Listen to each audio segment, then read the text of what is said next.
If your LG refrigerator alarm keeps going off, it usually means the appliance has detected a condition that could affect cooling or food safety. Most LG refrigerators use an alarm to warn you if the door is left open, the internal temperature rises, or the unit detects a system issue.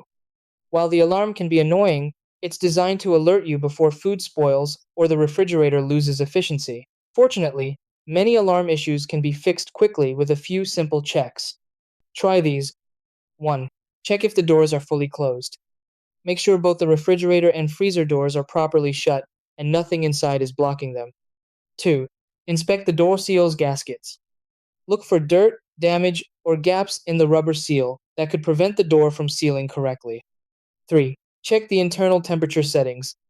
Ensure the refrigerator and freezer temperatures are set correctly, typically around 37 degrees Fahrenheit, 3 degrees Celsius for the fridge, and 0 degrees Fahrenheit, negative 18 degrees Celsius for the freezer. 4. Avoid overloading the refrigerator. Too many items can block air vents and cause temperature fluctuations that trigger the alarm. 5.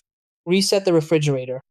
Unplug the unit for about 5 minutes, then plug it back in to reset the control system.